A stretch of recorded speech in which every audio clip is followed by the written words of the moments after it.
Journalist महोदय, जनता ने अबर बीजेपी को हराना था, उसके लिए काफ़ी काम किया, लेकिन उन लोगों ने 400 पार 370 का नारा दिया, राम जी को लाए हैं, उर्सी को लाएंगे, ऐसे बहुत सारे अंधभक्ति को फैलाया गया और उससे जो है जनता थोड़ा सा दिग्भ्रमित हुई। जो लोग अंधभक्त थे, जो लोग चेला चपाटी थे, उन लोगों ने अपने तरीके से गए, लेकिन जनता ने बीजेपी को हराया और नतीजा जहां 400 पार होना था वहां 240 पे सिमट दिया, यानी कि 272 भी उनको जो है बहुमत नहीं मिला कि अकेले वो सरकार बनाए। आज ये जो है घटक की अलायंस की सरकार है और ऐसी सूरत में विपक्ष जिनको हम लोग आगे ले जाना चाहते थे वो कहीं ना कहीं चूक गए, कहीं ना कहीं उन्होंने देरी किया, कहीं ना कहीं उन लोगों ने भी जो है एजेंडा से बाहर गए, जो कुछ कहा वो नहीं कर रहे। आज भी जो वादा किया, जो कहा, उससे बाहर हट कर करके ये लोग जो है मानसिक रूप से क्षतिस हो गए हैं, ये भटक गए हैं और नतीजा है कि ये लोग भी हिंदू हिंदू, मंदिर मंदिर, मस्जिद मस्जिद, मुसलमान मुसलमान कर रहे हैं। जिनको समस्या और देश और संविधान और हमारा जो है लोकतंत्र की बात करनी चाहिए वो ना करके भटक रहे हैं। तो पक्ष और विपक्ष दोनों गुमराह हैं, दोनों चट्टे बट्टे हैं और ये दोनों को हटाने के लिए जनता को गहन अध्ययन करना होगा, जनता को लामबद्ध होना होगा और बहुसंख्यक ओबीसी जो 85-90% लोग हैं और जो लोग इस सत्ता से बाहर हैं, जो बदलना चाहते हैं व्यवस्था को, उनको एक होकर करके आवाज देना होगा, जन क्रांति लाना होगा। और उसके लिए अहरा नेशनल पार्टी आई है, एएनपी आई है, जो मानवाधिकार पे all India human rights national party इन सब को एक सही दशा देगी। और उसके लिए जरूरत है कि जो देशभक्त लोग हैं, जो चाहते हैं देश के अंदर व्यवस्था बदलना, वो अहरा नेशनल पार्टी से संपर्क करें, एएनपी से संपर्क करें और उसके लिए U137 गली नंबर 3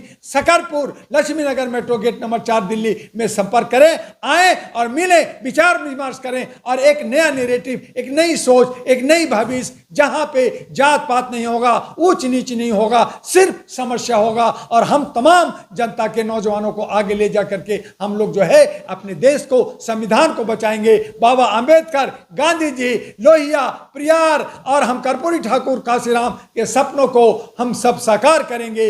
आइए नया भारत बनाइए और इन तमाम जो दिमक जो चाट चुका है, इन दिमक के कबट को बाहर कीजिए। अब न राहुल जीतेंगे न मोदी जीतेंगे, जीतेगा तो डॉक्टर दुआ, जीतेगा तो एएनपी, जीतेगा तो अहरा नेशनल पार्टी। ये सब अब नहीं जीतेंगे। अब इन सब को हटाना होगा, क्योंकि ये बोलते हैं कुछ और करते हैं कुछ। हमें ये नहीं चाहिए। जनता समझ गई है, जनता को अब जनता का सरकार चाहिए, जनता राजा बनेगा और ये सारे नौकर, ये सारे चौकीदार को हम जो है इनकी औकात दिखाएंगे। ये जितना कह लें, लेकिन जनता अब अपना सरकार बनाएगी और एएनपी अहरा के साथ चलेगी। क्या लग रहा है आपको कि आप कह रहे हैं कि कहीं नहीं जीतेंगे, लेकिन राहुल जी तो ताल ठोक रहे हैं कि इस बार जीत के आएंगे और मोदी जी देखते रह गए हैं। ठोकते रहें, मोदी जी भी टाल ठोक रहे हैं, करोड़ों अरबों रुपया का जनता का टैक्स का पैसा बहा रहे हैं, सत्ता में रह कर करके भी ये प्रचार प्रसार में खर्च करते हैं। विपक्ष भी जो है कॉर्पोरेट से करोड़ों रुपया लेकर करके और जो है ये इलेक्ट्रो बॉन्ड से पैसा लेकर करके, चंदा लेकर करके ये लोग लड़ते हैं। लेकिन अब जो चंदा देगा उसको फांसी चढ़ाया जाएगा। हमारा अहरा नेशनल पार्टी जब आएगा तो जितने भी कॉर्पोरेट है, जिन्होंने धंधा किया है, जिन्होंने चंदा दिया है, जिन लोगों ने आय से अधिक पैसा लिया है, उन सब पे कानून बना करके उनकी दौलत जो है ले कर करके जनता में बांट दिया जाएगा और ये जनता का सरकार होगा। इसलिए हमें ये सारे कॉर्पोरेट कंपनियां, सारे जो है ये जो नेता बने हुए हैं, जो हमारे ऊपर गवर्न करते हैं डरा करके, ये जो है गब्बर सिंह बने हुए हैं, तो गब्बर सिंह को भी हराने के लिए जय और बीरो आ रहा है और वो जय बीरो होगा अहरा नेशनल पार्टी एएनपी।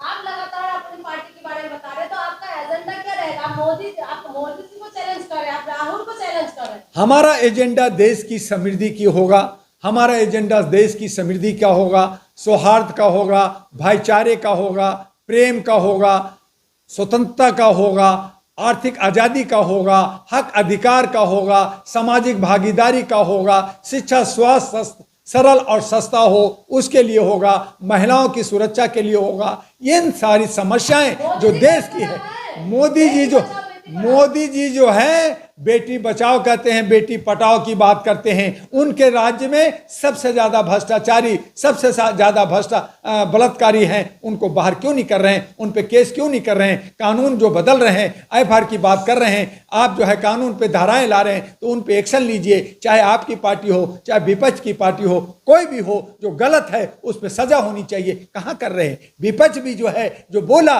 वो संसद में क्यों नहीं कर रहे हैं? वहां पे संविधान बचाने की बात, आपके पार्लियामेंट के अंदर जब आपका अंबेडकर की मूर्ति हटा तो उस पर आवाज क्यों नहीं उठाया? आज जो हमारा भारत के तमाम नौनिहाल जो अपने भविष्य के लिए नीट के पेपर लीक हुआ, उसकी भविष्य खत्म हुआ, उस पर आवाज क्यों नहीं उठा रहे? उस पर सड़कों पे क्यों नहीं आ रहे? उस पर पार्लियामेंट में शोर नहीं मचा रहे? आप शंकर जी का, शिव जी का, राम जी का, इसका मूर्ति, हनुमान जी का मूर्ति दिखा के मैं हिंदू हूं, मैं मुसलमान हूं, मैं क्रिश्चियन हूं, मैं फारसी हूं, इसके लिए आप काम करने के? जनता, सब जनता, चाहे वो किसी भी जात का हो, किसी भी धर्म का हो, किसी भी समुदाय का हो, वो जनता है। और जनता 141 करोड़ जो है वो प्रधानमंत्री का, वो सब उनका दायित्व बनता है कि उनको एक नजरिए से देखें। समानता का अधिकार आर्टिकल 14 से 18 संविधान के अंदर है। और हमारे बोलने की अभिव्यक्ति जो ये धारा पे बंद कर रहे हैं कि हम बोलने नहीं देंगे, धरना नहीं देने देंगे, आंदोलन नहीं करने देंगे, तो ये हमारा संविधान की धज्जियां उड़ाई जा रही है, संविधान को खत्म करने की बात हो रही है। तो ये नहीं चलेगा। ये कह रहे हैं कि संविधान कौन खत्म करेगा? संविधान को मैं चूम रहा हूं और दूसरी तरफ ये उसमें दीमक की तरह उसको चाटते जा रहे हैं, खत्म करने जा रहे हैं। तो जरूरत आन पड़ी है कि जो संविधान से प्यार करते हैं, जो बाबा अंबेडकर से प्यार करते हैं, जो दलित शोषित का प्यार करते हैं, जो बहुसंख्यक है, वो आगे आए और एक जुनून बना करके जन क्रांति करें और डॉक्टर दुआ के साथ, एएनपी के साथ आगे आए। उनको सही रास्ता मिलेगा।